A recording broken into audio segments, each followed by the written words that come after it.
আসসালামু আলাইকুম, welcome back to SN kitchen. আজ আমি নিয়ে এসেছি খুব প্রিয় মধুবন পিঠা। ভিউয়ার্স, দেখতেই পাচ্ছেন পিঠাটা কতটা সফট এন্ড স্পঞ্জি হয়েছে। দেখলেই খেতে মন চায়, তাই না? এই শীতের দিনে আপনি যদি এখনো এই পিঠা না বানিয়ে থাকেন তাহলে অবশ্যই বানিয়ে টেস্ট নেওয়ার অনুরোধ রইল। ভিডিওটা ভালো লাগলে সাবস্ক্রাইব করে পাশে থাকা বেল আইকনটি অন করে দিবেন। আর যারা ফেসবুক থেকে দেখছেন তারা ফলো করে দিলে খুব খুশি হব। আর পিঠাটা কেমন হয়েছে সেটা কমেন্ট করে জানাতে ভুলবেন না। দেরি না করে চলুন মধুবন পিঠা বানানো শুরু করা যাক। মধুবন পিঠার জন্য নিয়ে নিচ্ছি 1.5 কাপ সুজি,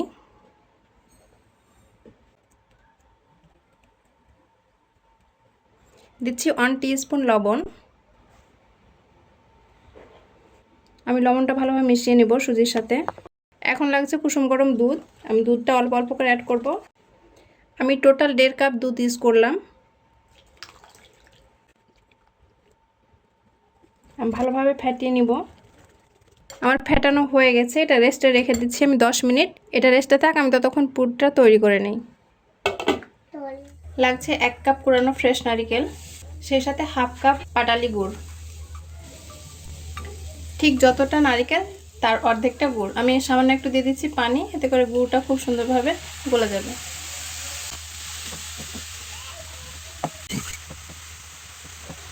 এটা হয়ে গেছে, এটা আমি নামিয়ে নিব। 10 মিনিট রেস্টে রাখার পর আসলাম।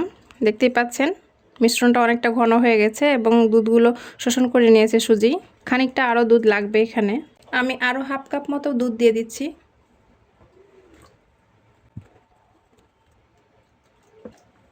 আমি প্রথমে 1.5 কাপ দুধ অ্যাড করেছিলাম, আবার পরবর্তীতে হাফ কাপ অ্যাড করলাম, টোটাল 2 কাপ। এবার লাগছে হাফ টিস্পুন বেকিং পাউডার, আর যাচ্ছে half teaspoon baking soda. Baking powder এবং সোডা ইউজ করলে পিঠাটা অনেক নরম তুলতুলে হয় এবং খুব স্পঞ্জি সফট থাকে। আর হচ্ছে যে এটা আবার গরম করে নেওয়ার প্রয়োজন পড়ে না, 2-3 দিন রেখে দিলেও খেতে পারবেন। বেকিং সোডা এবং বেকিং পাউডারটা অ্যাড করার পরে এটা আরও ভালোভাবে ফেটে নিতে হবে।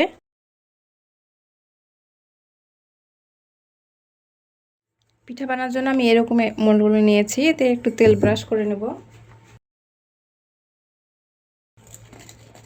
আপনারা চাইলে ঘিও ব্রাশ করে নিতে পারেন। এই তেলটা ব্রাশ করে নেওয়ার কারণে পিঠাটা ইজিলি ছুটে যাবে এবং পাত্রের গায়ে লেগে যাবে না। হাতের কাছে মোল্ড না থাকলে এরকম স্টিলের বাটিতেও বানিয়ে নিতে পারেন। আমি এটাতেও 2-1টা বানিয়ে আপনাদের দেখিয়ে দিব। আমি পিঠা বানানোর জন্য এরকম গোল চামচ নিয়েছি। উপরে আমি একটু ফাঁকা রাখবো কারণ এটা ফুলবে। আমি যে পুরগুলো রেডি করে রেখেছিলাম ওগুলো এর মধ্যে মধ্যে দিয়ে দিব।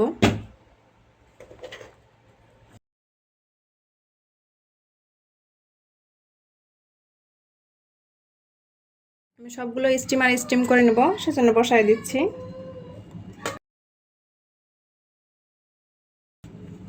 চলুন চুলায় স্টিম করে নিই। আমি এটা স্টিম করে নেব ঘড়ি ধরে 10 মিনিট। আর এখানে যে ছিদ্রটা রয়েছে আমি সেটা বন্ধ করে দিয়েছি।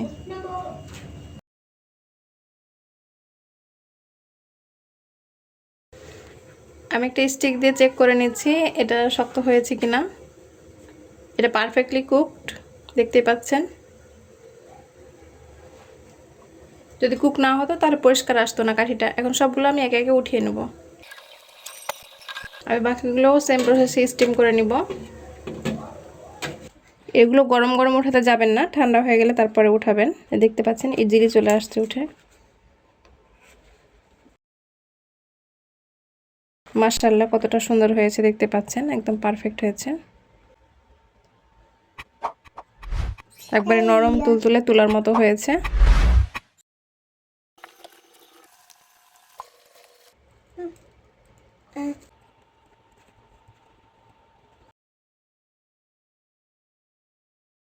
মাশাআল্লাহ দেখতেই পাচ্ছেন কতটা লোভনীয় হয়েছে এবং খেতেও দুর্দান্ত।